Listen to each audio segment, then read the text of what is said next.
What is Michael doing? What is Michael doing? They're gonna be pissed. We're gonna take your man!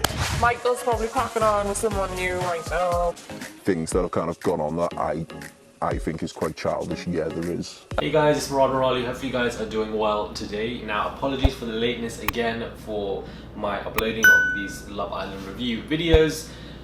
I had a very busy Sunday, a very great trip in New York, and now I've woken up and I have to pack and literally be at the airport within an hour for this next flight of mine, and I'm ridiculously tired because of the lack of sleep that I've had.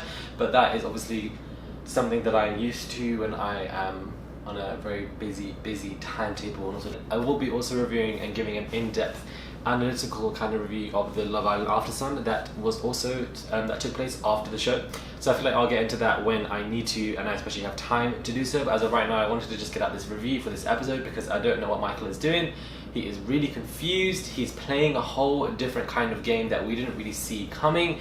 We basically have two of the most formal kind of structures, Michael and Amber. They're gonna be pissed. We're gonna take your man! Michael's probably cracking on with someone new right now. Michael and Amber, Curtis and Amy, who are literally seeming to be slowly falling apart. Cracks are beginning to surface and we don't know what is going on. Poor Amber has no idea. She thinks she has this ideation of what Michael is, but here we have Michael telling a random girl he does not even know about Amber's issues. She's obviously a very attractive girl. It wouldn't hurt to get to know who Joanna is. Things that have kind of gone on that I think is quite childish. Yeah, there is. Problems and immaturity.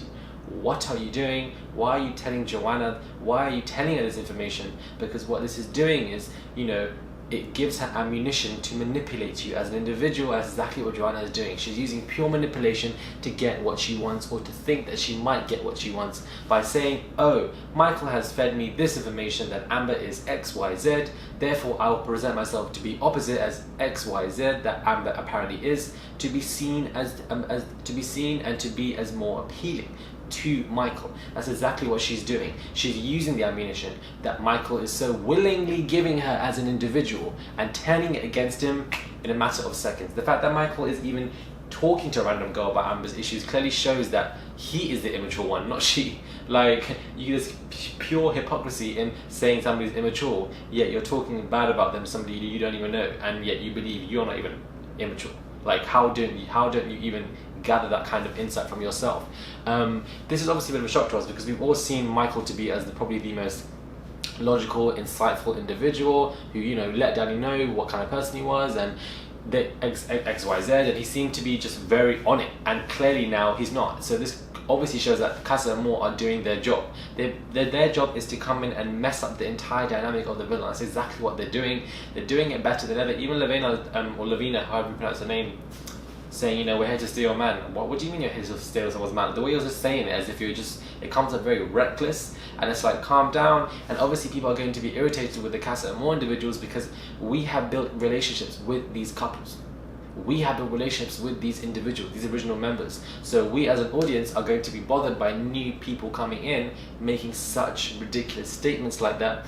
We have also Anna and Ovi, who are really going well. These two are doing absolutely great. They're doing really well, and even Anna was like, the conversation just flows better when you're both from London, and I feel like that in itself is such an important message from that episode, that when you're from the same city, let alone coming from London, whatever city you're in, naturally there's going to be some fluidity.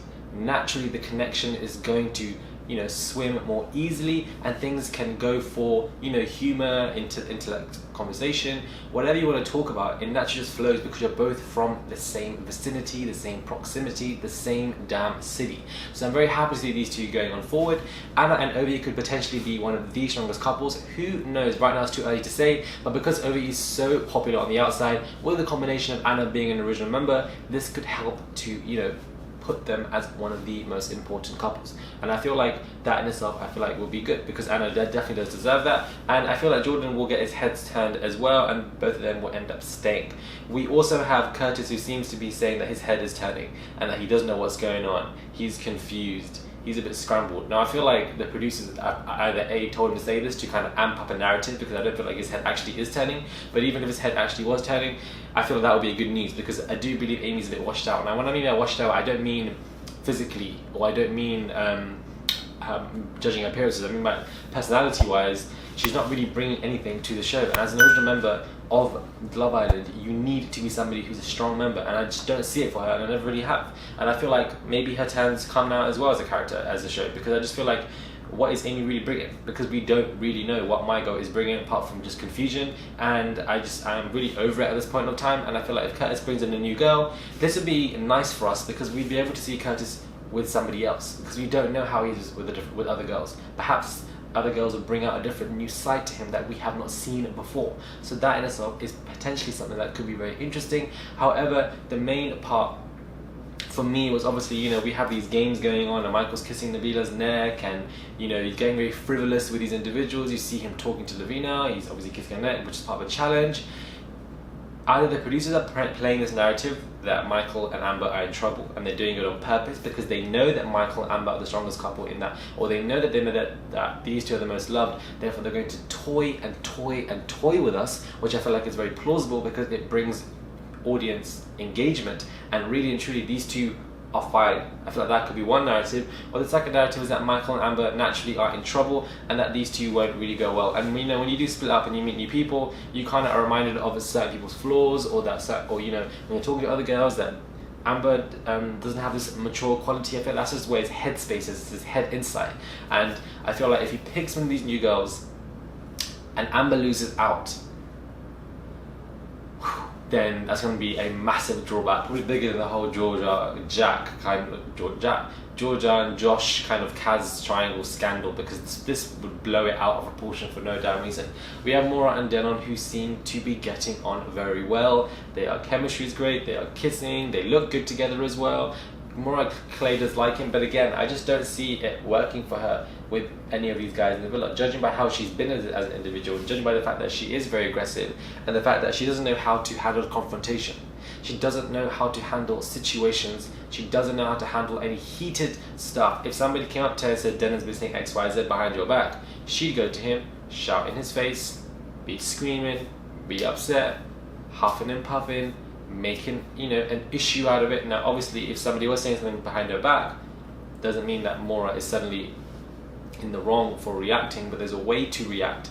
Your deliverance needs to be key, and the way you're shouting and screaming and the way you've done all that, it's great for us as an audience, we love all of that, but this aggressive behavior can act as a flaw when it comes to trying to develop any form of relationship.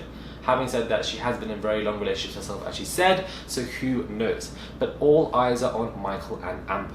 All eyes are on these two, because Michael's head is turning. Although it may seem, I don't think his head actually is turning. I feel like the audience are making it seem like that, or something like that to an extent. However, you shouldn't be talking about your girlfriend's or your partner's problems to a new girl. If Amber knew about that, she'd be fuming, because it just shows no loyalty. It shows confusion. It shows that you're not really thinking about her, or the fact that you're not thinking about this being, you know, in one breath, she's immature, she's all of this, to a new girl, but then in the same breath, in that same conversation, you're both the same person, as you said yourself.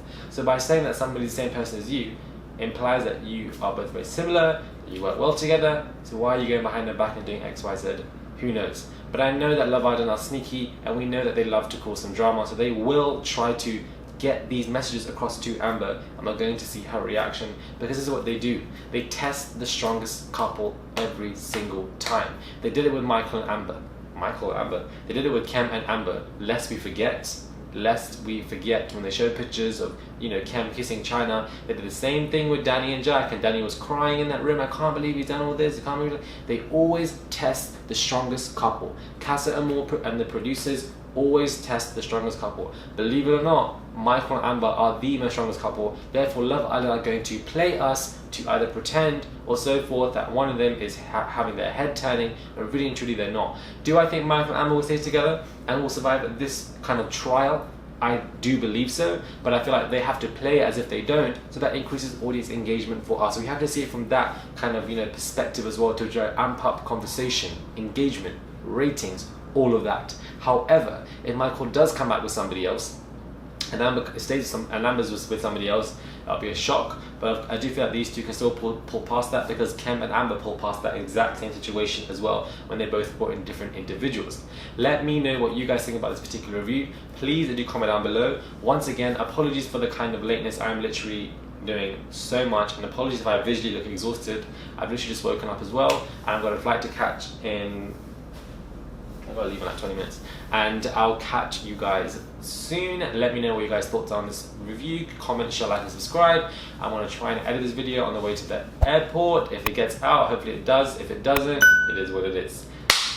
Thank you guys for watching, and I'll catch you guys soon for another video.